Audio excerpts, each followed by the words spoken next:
look into the future, my darlings. And for you, I see something grotesque. It will sicken and disgust you. It's Put Up Your Spooks, the podcast that pits 80s and 90s horror TV shows against each other. I'm representing the 80s. And I'm representing the 90s. I don't know why I said it like that.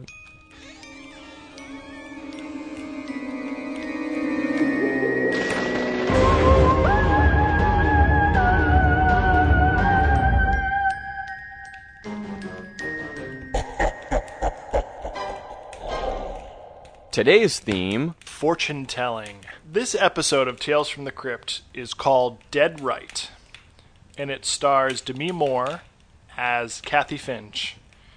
And Kathy is...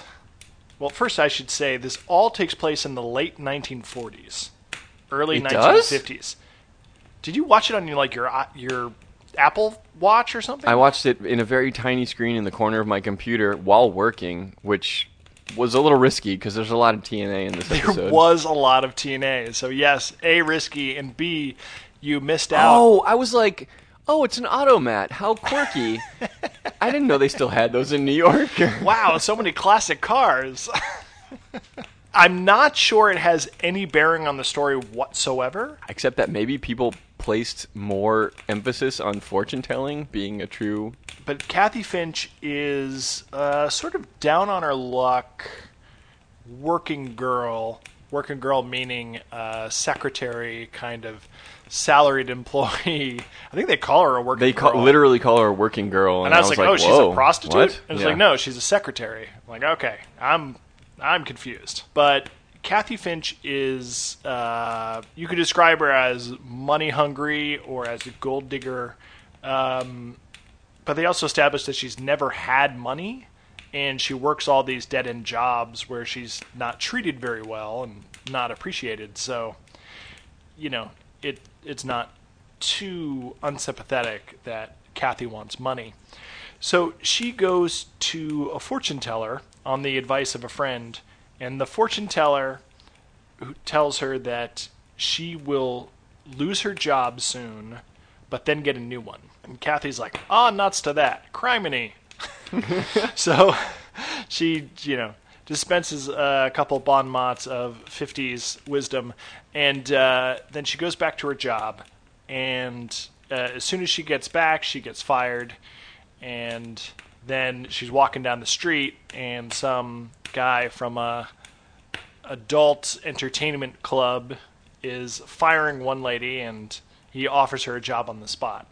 So she's convinced that the fortune teller has genuine powers.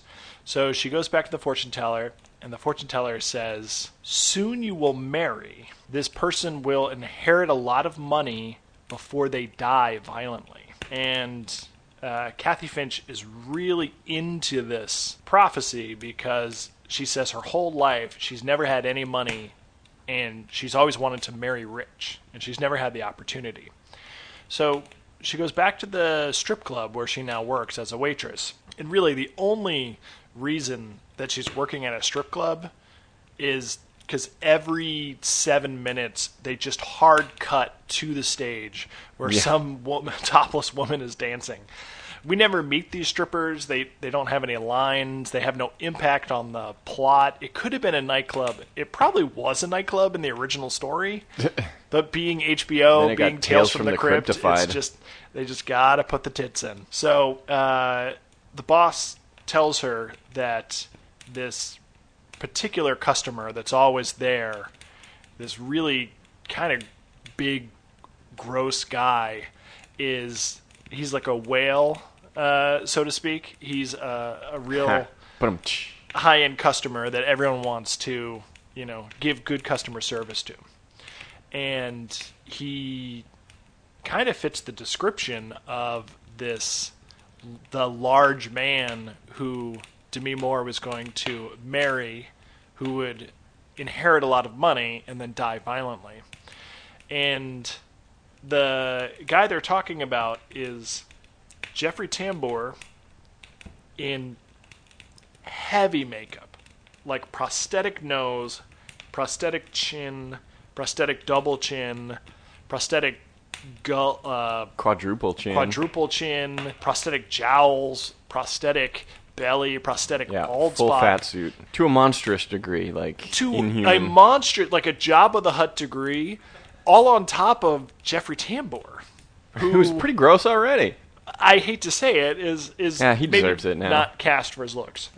He's immediately smitten with her, and he's hitting on her and asking her out for a date, and she's like, no way. And she keeps going back and forth to the fortune teller, who's saying, like, you're going to meet a large man, and he's going to inherit a lot of money and then die violently. And she's like, oh, but him, he's so gross, he's so awful. He's like, hey. The fortune teller is like, I'm always right. This is your future. You know, you can believe me or not. And so Demi Moore kind of plays it out for a while. She can't quite bring herself to go out on a date with this guy. It's kind of like the refusal of the call. You know, she knows her destiny, but she refuses the first few times. And eventually she realizes that he probably is the big man, and she does want to marry rich. So she goes out on a few dates with him, and, you know, she kind of grins and bears it, and he kind of does his best. He's not a very clean guy. He's not very smooth, but he's definitely making an effort because he, like, has fallen instantly in love with her. And pretty soon she agrees to marry him. They go ahead and get married, and then cut to a couple months later, and it's just like this married housewife drudgery where she's like doing all the laundry, all the cleaning, all the cooking, and he's, you know, kind of a slob at home where he's not lifting a finger to help her. He's making her do all this work, and he kind of dotes on her, but he also kind of treats her like women in the 50s were treated. You know, she's expected to be a maid and a cook and kind of a servant. Underwear washer. So she's really getting fed up, and she's really disgusted about this.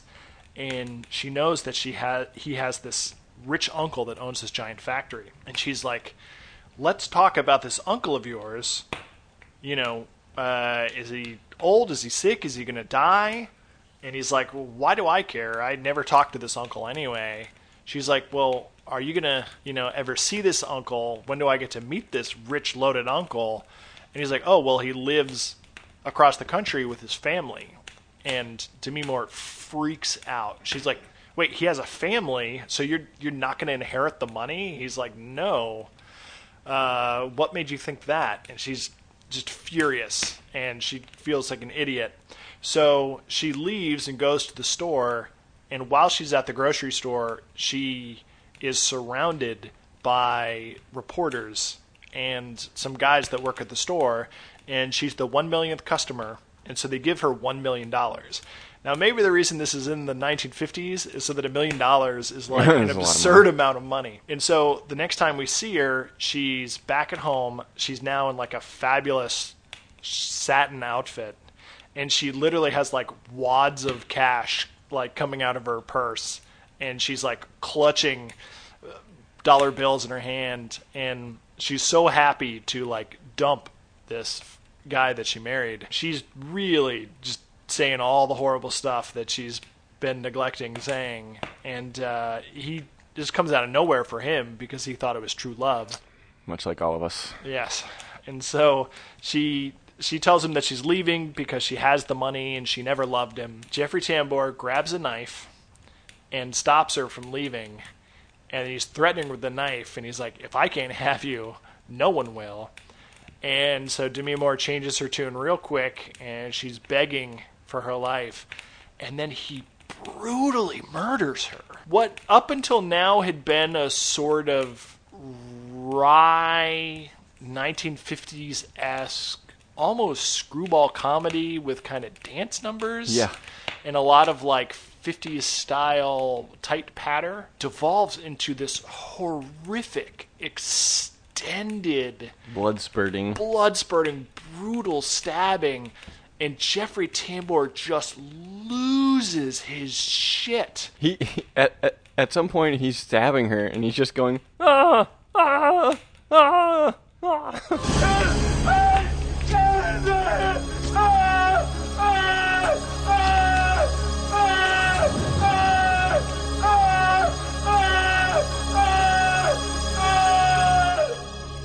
Yeah, it's really disturbing. Like, maybe when you were watching it on your Apple Watch, it wasn't so disturbing, but I was spooked. Yeah, it was pretty gross. And it should also be noted that I watched this on my lunch break. Oh, It was a bad. It's a Bad move. bad all around. yeah, Anyway, never watch Tales from the Crypt on your lunch no, break. nope. Continue. The big twist in this story is that, yes, as predicted, she would marry a man who would inherit a lot of money. He's inheriting her money, and then he violently dies in the electric chair. Probably the electric chair we saw in the first episode of The Man Who Would Be Dead. Probably while wearing a rubber diaper. Probably while wearing a rubber diaper. So the prophecy comes true, and the last scene we see is another hopeless girl wandering into the fortune teller's business. And it's kind of odd. It kind of ends with the fortune teller who is happy to dispense these dark futures without warning people, you know? Yeah, she's doing her job. I guess she's telling them the future, but I don't know. And very accurately. And very accurately. If she had never gone to the fortune teller, would she have been the 1 millionth customer at the automat? Hard to say. You know, there's so many things about this episode that were interesting. And the fact that it was set in the 50s, you know, kind of relegated their relationship to certain roles. And Demi Moore, who up until that point has been poor and struggling and unable to find meaningful, gainful employment, you know, her only path to wealth or independence or solvency was marriage. And so, being poor, she wanted to marry rich. And she was a pretty crummy person. She was a proto-Madonna. She was the material girl. She was like, I don't care who it is, as long as he's got money, money, money. Right. She was definitely a gold digger, but, like, it's not like she was on welfare up until that point. No, she had a good job in a department store or something.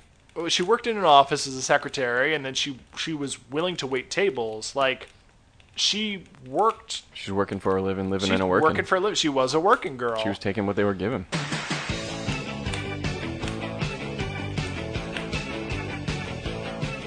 And then when she got married and to this guy who was kind of a slob, like, she was doing all the cooking and cleaning and laundry. Yep. Well, at that point, she was just waiting for that sweet money to come in. Yeah, she was waiting for him to die violently, and she was okay with that. But you saw that she was kind of relegated to this servant role as a 50s housewife. Yeah. I thought, from the beginning, I thought it was going to be her who snapped and murdered him. I thought so, too. I guess that was the obvious choice. Yeah. And then they kind of did an end run around. They love that electric chair on They Tales really from the do. Crypt. Well, they had the set, I guess. They already had the electric chair. Yeah, they definitely filmed those on the same day. And then Jeffrey Tambor, who's this like really large, kind of grotesque character because of all the makeup. He looks physically grotesque, and of course he's smitten with a young Demi Moore, because who wouldn't be? But he's also saying, like, there's a connection. There's something between us. Can you feel it? Like, the second I saw you, I knew that we were, like, destined to be together. In the world of this story, he's actually attuned to the fate that is drawing them together. Oh, wow. So the he's psychic not connection, that's true. He's not wrong. They are literally fated to be together. And I think she kind of feels it at some point, because he keeps bringing it up. He's like, she does don't you vomit feel it? when he kisses her. That's true. He asked her out on a date, and then he, like, dances with her, and then he's, like, trying to tell her jokes. There's and all then a ruse on his part. on their first date, he does, like, give her a fairly chaste kiss on the cheek, and it's not like he's a monster. I beg to differ. Well, we find out later that he is a monster because he brutally murders her. He brutally murders her and forces her to do all the housework while he lays around in his sweatpants. But Which also, is gross, but it was the 50s. It was the 50s. And tell me that but husbands weren't acting here's differently. the thing. So that's what I'm saying. It's kind of like a naughty, complicated... Yeah, the Jeffrey Tambor character is introduced at a seedy strip club in the 50s. You had to be, like, wearing your trench coat with your shades and your fedora pulled down low. But he was always wearing a suit. I would argue that because of his looks and his size... He didn't give a shit. Well, he never had an opportunity to meet a girl like Demi Moore. His faded betrothed. Yeah. I don't know how he could afford to be an awesome whale customer at that place every single night, because he lived in a shitty apartment where they had to like string up the laundry across the ceiling, and he had no money and he had nothing. He probably had no money because he was always at a strip club. At some point, he even right? said like, "I'm not." Oh yeah, definitely. He was like, I don't have much, but I've got some prospects, blah, blah, blah. Yeah, I mean, he was... So he had nothing, and he's at the strip club every night. Right, and because he needs human connection. To such a degree that the owner of the strip club, who's like a fucking asshole, is like, take good care of that guy. He's our best customer. And he's eating like 20-course dinners every night out on the town. But what you have to realize is that he was literally fated to go there and meet Demi Moore.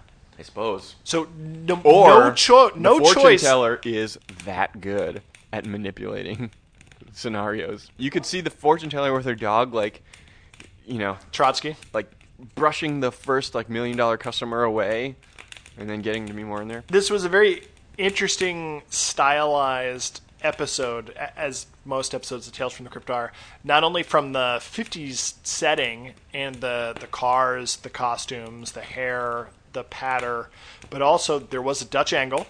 Oh, my. I can't believe you missed that on your Apple Watch. I was probably looking over my shoulder to make sure nobody was noticing what I was watching. And at one point, the fortune teller breaks the fourth wall and looks directly at the audience. I did and notice says that that her fortunes always come true. Uh-huh. Which was, pretty bold, because you and I both assumed that she was going to kill him. Yeah. And they kind of kept telling us what the wording of the prediction was, that she would marry a man who would inherit a lot of money and die violently. Mm-hmm. And it's like, there's no way you're going to guess how this plays out. And then they flipped it on us. Yeah. And we walked right into it. So, well played, yeah. Tales from the Crypt. Demi Moore kept bursting into the fortune teller's house, like late at night, where she doesn't lock her door or anything. I guess it was the 50s. Also, she's a fortune teller. She would know if anyone's coming to rob her. Coming. And being like, your predictions came true, but it's all bullshit. Fuck you. And it's like, what do you expect of me, Moore? You getting a refund of your $20? Or you went to a fortune teller, she told you your fortune. The transaction ends there. She's not your lawyer. You don't keep going back to her to consult. She feels vibration. She's attuned to Demi Moore's fate. I found it funny. And keeps... She didn't call Demi Moore and say, hey, come back here. At any point, she could have closed up shop. But again, and it Demi was Moore the 50s. would have maybe abandoned this lethal quest. Perhaps. But she keeps reiterating to Demi Moore that if you just hang in there, that's the guy you're going to marry. He's going to inherit a lot of money. What was in it for her? She wasn't getting crisp new 20s every time Demi Moore burst in. Apparently not. Maybe I she guess it's like a Final Destination thing where she's just like maybe she gets cancer if she doesn't Grim Reaper. Yeah, cancer. If she doesn't keep giving you predictions, if she doesn't make sure it all plays out, then she gets cancer. That's a wild supposition. It has to be something. Otherwise, she can be like, we're closed. I got my mask on. Maybe because she sees the skein of fate, she knows that none of us have free will. And that as surely as she's Demi just Moore floating down the river of the time. The last thing I'll say about Jeffrey Tambor's character is that he was never a good guy because, again, A, seedy strip club, and B, the first time he meets her, he's like, we have a connection, you and I feel it, don't you feel it? And then she's like, fuck off, chump. He like dry humps her in the corner, and he's like, I never take no for an answer. So, he's never a good guy, ever. Are you saying that is not appropriate behavior? maybe in the 50s, dry humping a stripper in the corner was appropriate. First of all, she was a waitress. And/or working girl. Never even got naked. So. Secondly, he did not dry hump her. He did. He was grinding her from behind. He was not grinding her. He was just very forward. Up on her. I guess he couldn't help. He couldn't help because he was very large. Yeah, because he was so giant. Yeah. I like how when he goes, I know I'm kind of do the proper voice. I don't think I can. I know I'm a little overweight. And she goes, and Hitler's a little anti-Semitic, which is a nice... She continued. Yeah, she lit him up. She fucking burned him to the ground. Popes are a little Catholic. But I like how she was able to equate fat people with Hitler. You know? That's a... Oh, yeah, there was a lot of fat shaming in this episode. A lot of fat shaming. So, unfortunately... Yeah. Everyone was physically and morally grotesque in this episode. Yep. Well, which is I kind wouldn't of classic say to me Tales was from the Crypt. physically grotesque. What's and that? The dog was also very cute. The dog was very cute. Demi Moore was lovely, but she kept... Morally grotesque, certainly. Yes. And physically, nay. She kept imagining different ways he might violently die. And that was the part where I had just taken a bite where he was like hacking out chicken. That was terrible. Yeah, unfortunate. I felt like that scene rang a bell where he was like gigantic and choking to death. You're thinking of... Am I thinking of Nightmare on Elm Street? No, you're thinking of Monty Python, and now for something completely different, where the guy eats himself to death. Yeah, it must be. And he can't eat anymore, and it's just a little mint. And he like explodes wafer or whatever. thin, and then he explodes. Yeah, that is what I'm thinking of. That was a great episode. My ferocious fighter in these frightful fisticuffs is an episode of What Else? Are You Afraid of the Dark? Entitled The Tale of a Door Unlocked. Justin is a naive young boy. Justin and his friend, who I had to look at the credits to see was named Ben, because I don't think they ever say his name in the episode, are walking to school, and they pass by the old haunted Albert's house, or Alber's house. Everyone says it differently. And they see Justin's little brother Michael coming out of the house with a bunch of his friends, and Justin's there. Hey, you can't go in there. Don't you know you're not supposed to go in there? And his little brother's like, what are you, Mom, spy? And they run away giggling. And Justin says, how'd you like to buy a little brother? And Ben says, nah, I already got a lizard. And so they're walking to school, and they're talking about dames. Even though this takes place in the 90s, not the 50s. Ben is like a fucking lady killer. He's like, I could ask Beth, I could ask Joanne, I could ask Helen, whatever. I got my pick of the litter.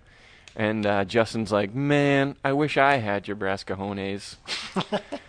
But he doesn't. So they get like halfway to school, and Ben sees Beth or someone walking down the road, and he says, yo, get out of here. You're blowing up my spot. And Justin's like, what? What are you talking about? And he's like, I don't want an audience. So he pushes Ben away and lowers his shades, which we'll see. This kid was kind of a terrible actor, but there's like several scenes where like beautiful women enter frame and he just lowers his shades because he's so fucking cool. He's like a prototype David Caruso from CSI Miami. David Caruso definitely stole it from this episode of Are You Afraid of the Dark? Introduce me, waiter. I know how doors can get a little stuck up.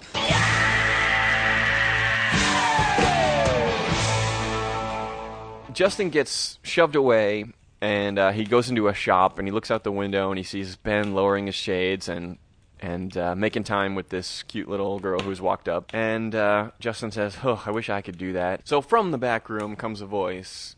Oh, what was that? What did you say? And out comes the other recurring character on Are You Afraid of the Dark? Sardo. No, mister. Accent on the dough. They call me Sardo. No, mister. Accent on the dough. And Justin says, I was just talking about how I can't really get girls. And so Sardo says, I have just the thing. And he roots around in his back cabinet, and he comes out with a tiny little door. And he says, this door will show you the future. Justin's like, really? Awesome. How much? And Sardo is a character who is always trying to upsell. So he starts high, and then whatever they have in their pockets, he'll usually sell for. So Sardo walks away, and Justin's like, show me the girl who'll go to the dance with me. And the door's locked. He can't open it. So he's like, oh, what a rip. But then it starts to shake, and so there's a little window in the door, and he opens it, and he sees this beautiful girl that he's never seen before. And Sardo tells him, this one of a kind.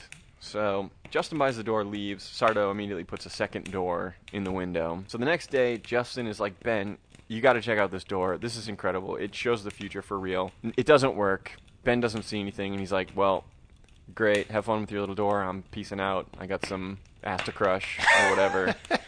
And then, of course, as soon as he leaves, the door starts like shaking again, and Justin sees the girl again. Cut to, he's at home in his room. He sees her again through the door, but this time he sees her dying in a fire violently.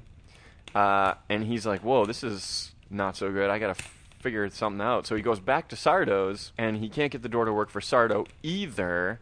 And Sardo's like, well, no refunds. Get the fuck out. And so they're at school. They're in class, and Justin's like, forget about the dance.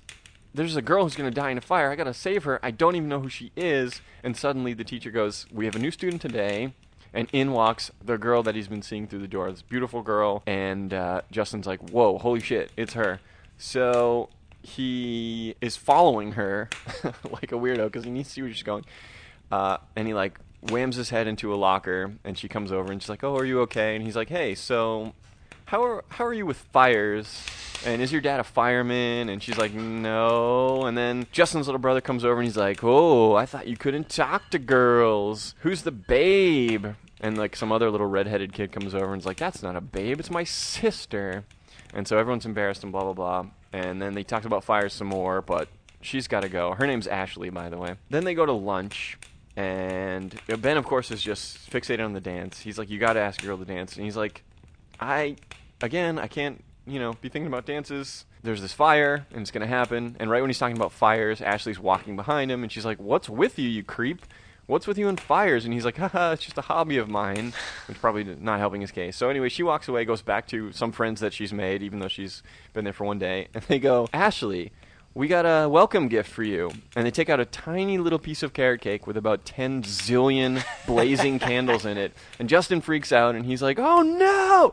He runs across all the tables, and he grabs a pitcher of water, which I've never had on a cafeteria table, and he throws it directly on Ashley, nowhere near the candles. Because if she's soaking wet, she can't burn. She can't burn, so he's forward-thinking. Yes. And she's like, what, are you crazy? And then her friend goes, oh, take my jacket.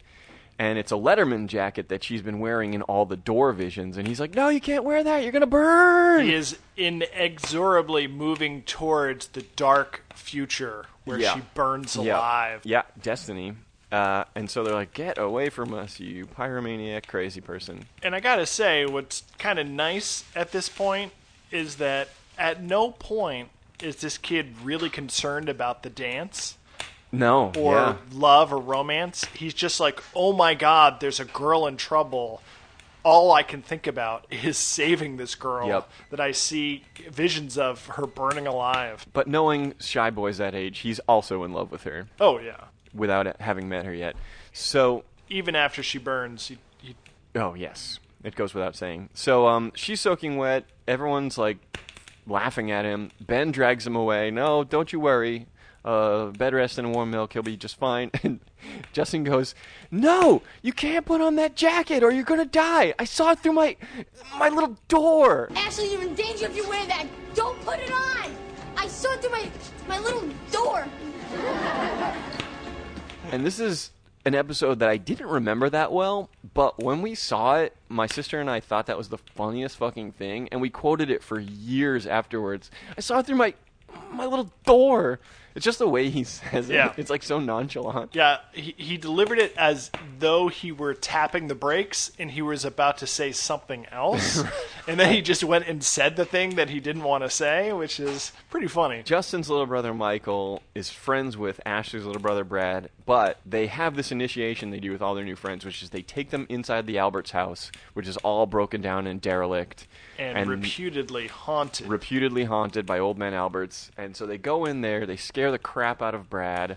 Which is a pretty fun little... Great. Like... And fairly harmless. Yeah, fun little B-story where they make the kids sit in the chair where the guy died. Uh-huh. And then all the other kids who are posed as furniture with sheets over them come to life as ghosts, as Right. it were, and scare the crap out of him. Great. And then afterwards, they're like, ha ha ha, you're one of us. There's another episode of Are You Afraid of the Dark where some mean girls play a joke on the new girl, and they say, in order to be one of us, you've got to go inside the haunted room. And the room actually is haunted, but they lock her in there.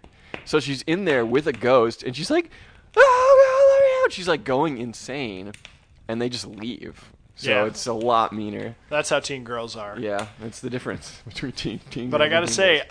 it was kind of surprising that this is a Are You Afraid of the Dark? So it is an inherently supernatural world. And to have this elaborate ghost prank that doesn't turn it's into not an actual a ghost. It's not haunted. Yeah, there is no Old Man Albert. Yeah, it's kind of weird how these things can exist in parallel. Mm-hmm. So, like, a kid who's about to get abducted by aliens is like, oh, I thought I saw Bigfoot. No, you're getting abducted by aliens. So Justin's sitting in his room, and he's exploring the door, and he finds a key in a side panel marked in. And just at that moment, Ashley calls him, and she says, well, have you seen my little brother? He's supposed to be over there. And he's like, no, haven't seen him. And she's like, okay, I got to go look for him. So she leaves, and then, amazingly, shows up at the house where they're all doing this initiation. And she's The like, Albert's house? At the Albert's house. And she's like, she calls out to them, and they're like, oh, Cheez-It, she's here. So they run away, and they knock over a candle, which immediately sets like an inferno in the room. But she goes inside, because they snuck out the back or whatever, and she gets trapped in there. Justin asks his little sister, who has never shown up before, where the little brother is. And she's like, what are you, a spy for Mom? And he's like, no, goddammit. So he weasels the information out of her that they're doing the initiation at this house. And so he puts two and two together. He knows, oh, God, Ashley's going to be in this house. That's what I've been seeing. It's burning. But instead of just running like 2 blocks to the house, he runs upstairs to his door, I guess, to confirm whether or not it's actually happening. You know, I thought that was strange too, but we actually don't know how far it is from his house We don't know to how the far. Albert's house. But he knows nothing about the door except that it shows things. True. Oh, and he knows that there's an in key. And there's an in key, and also, realistically, like, when it comes to fire, like, smoke inhalation, like, in seconds... You've got no time. You've got 0 time. So you don't have time this to, like, kid- get on a bike and ride across And he's town. probably been studying a lot about fire in the last couple Oh, days. he's a straight-up pyromaniac. Yep. Justin uses the key and teleports into the Albert's house. The door opens a portal. The door opens a portal to whatever it's showing, I guess. Yeah.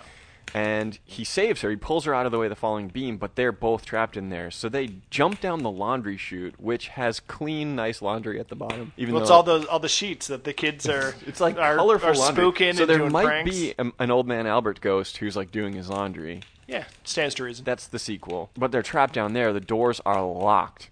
So Justin realizes, wait a minute, I saw a second door at that ripoff Sardo. So they start screaming to Sardo for help. And Sardo in his shop hears the voices of 2 kids screaming for help and coughing. And he's like, hey, what? What's going on? And finally he realizes it's coming from the door because there's also smoke pouring out of the little door. And they're like, Sardo, help us. We're dying here. And he's like, I can turn this into some money. But then they tell him there's a key. It's marked out. And he opens the door and they teleport into Sardo's shop. And then Sardo says, can I interest you in the triplet? There's a third Perhaps identical there's a third door. identical door. Probably there's like 20 of these doors. And if there's an indoor and an outdoor, I don't know what the third door is. Space door? I have ideas. Okay, we'll get to talk that. about them later. We'll get to that. So, everyone's alive. Justin gets over his fear. And him and Ashley both of them looking immaculate and dapper in full suits and gowns to a middle school dance. Go to the dance and presumably live happily ever after, as most middle school romances do, I understand. Or they die in a fire if this is a Terminator-style fate that cannot be avoided, merely perhaps. postponed. For my part, if I were that character, which I was, even though I had saved her life and gotten over my fears in that regard, I still would have chickened out in asking her to the dance, because I still wouldn't have thought she would actually go with me. The end. Well, that was kind of a depressing and bitter note to go out on. So here's what I'll say about Sardo, accent on the dough. No mister. he appears to be a bit of a double fortune teller. Now, in episode 67 of the Six Demon Bag podcast, I put a moratorium on double fortune tellers.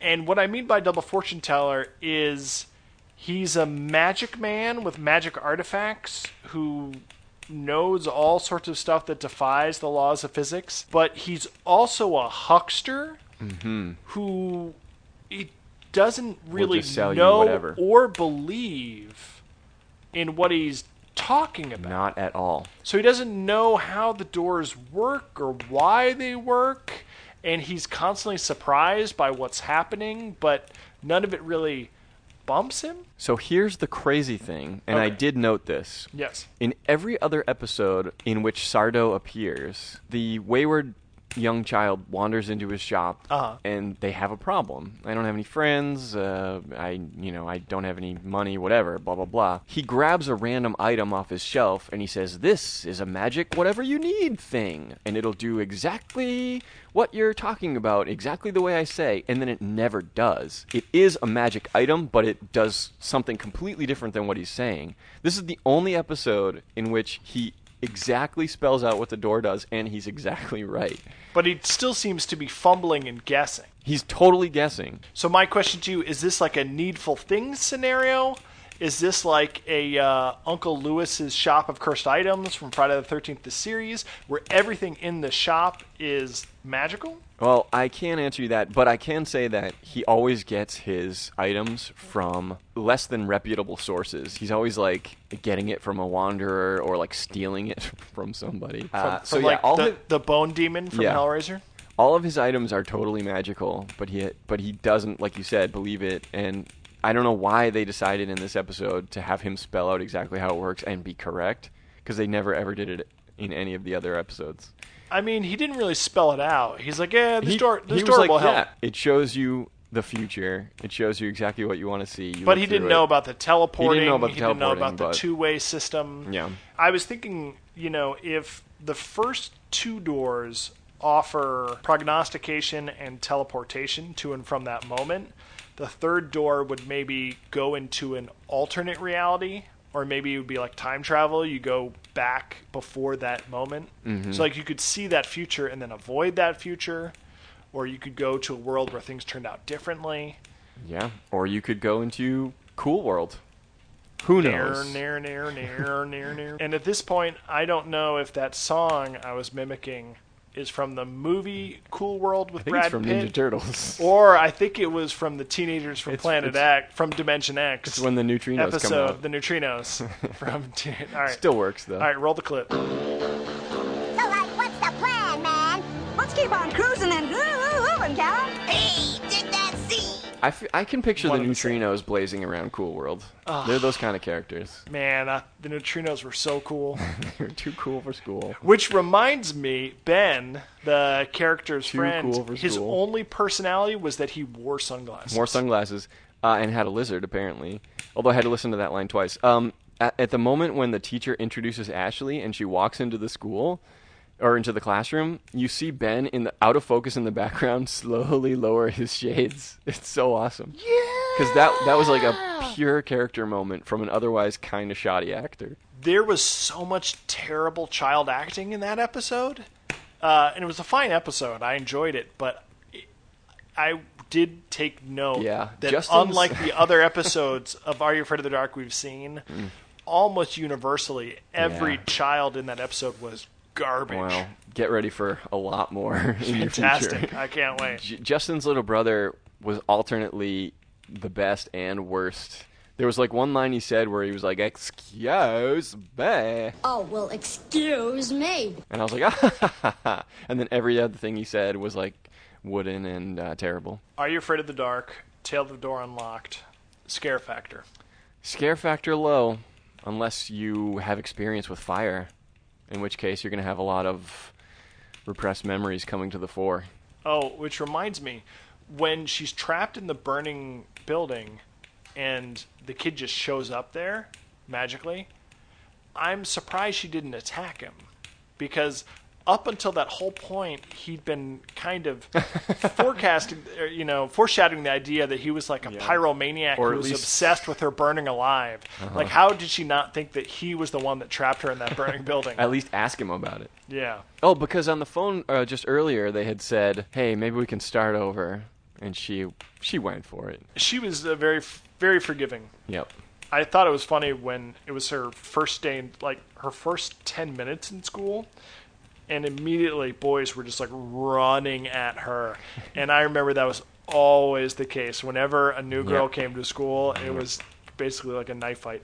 All right, gross factor. Gross factor, we're doing Are You Afraid of the Dark? Yeah. Gross factor, 0. 0. Yeah. Nothing gross. It was just delightful all through and through. What the factor? Except for teen hormones. Ugh, gross. What the factor? The fact that Sardo was correct. If you knew the show, you'd be shocked and surprised. Okay. And if you didn't know the show? And also children dying in fires, I guess. A little bit what the factor. But also very low. Okay. Vink factor. I mean, we have to create a new category, which is Sardo factor. I was going to say Vink factor 10%. Vink factor 10%? Yeah. Because of Sardo? Yeah. Because of a weird adult character? A weird adult character who's kind of goofy and off-center. We're going to have to find out if Sardo was ever in any Goosebumps episodes so we can do that one next. Oh, fantastic. I like that idea. I don't know if he was. All right, theme. 100%. Fortune-telling. Fortune-telling 100%? I'll give 99% to Are You Afraid of the Dark for fortune-telling, because there was no crystal ball, except for in the rap with the campfire and the Midnight Society. Oh, that's right. There was a crystal ball. Gary has his crystal ball. Oh. And talks about fortune-telling. They go deep. They go okay, hard. So I'm bumping it back to 100%. Okay, back 100%. For sure. 100%. It was 100%. They really delivered on the theme of fortune-telling. Okay. Dead right. Tales from the Crypt. Scare factor is typically replaced with shock factor. Yeah. I'm still going to... maybe like a 12% when he knife stabs her to death. Dude, but I'm not talking about the percentage of episode. I'm just talking about how shocking that was. Yeah, but he was so gross and awful. And we knew something violent was going to happen. We knew there was going to be a violent death, but they literally had a montage of him dying violently. Yeah. And then they flip it where she dies 50%. violently. I mean, you can add a percentage to it if you like, but I got to say, that was pretty shocking. Pretty flat up until that point. Agreed. Much like Are You Afraid of the Dark, it was not much scary or shocking. No, she should have seen it coming. The psychic pretty shocking. Did. Yep, I'll go with you. I'll defer to your... The length and intensity of the stabbing. They needed to fill time. They were like, "Oh, we still got 20 minutes in this episode." It was so more brutal and disturbing. All right, gross factor. And that was Jeffrey Tambor working out a lot of his demons at an early stage. Yeah. Gross factor? 1,000,000%. Sky off the charts. High. Explosion Off the charts. of gross. So gross. Almost had to stop eating lunch. I mean, you had Jeffrey Tambor in Jabba prosthetics. You had him acting like a disgusting slob. You had him getting hit by cars, choking on ribs, knifing Demi Moore to death. Being gross. Oh, so gross. Okay, what the factor? I mean, it had a tough one. Twist ending. But this one was kind of like those glorious episodes of my shows where it's like, what? She's working at a strip club now? What? She's marrying a big, giant, fat suit guy? There's a automats? What? Pretty high what the factor, okay, medium what the factor. Yeah. Theme. Again, 100%. 100%. Fortune-telling, yep. You can't get more fortune-telling than constantly going back and browbeating a fortune-teller. And the wraparound with a crystal ball. Uh-huh, yep. So I think I'm going to give this one to Tales from the Crypt. Yeah, I think Tales from the Crypt, based on our scoring system, takes it. Sardo, accent on the dough, is the finest actor of any of them in both shows. We're not bringing Dr. Vink into this? Oh no, just for these 2 episodes. Okay. Of all the actors in all these episodes, I thought Demi Moore was actually really good. Yeah, I mean, she she's had a Demi lot Moore, of range you know, in that one.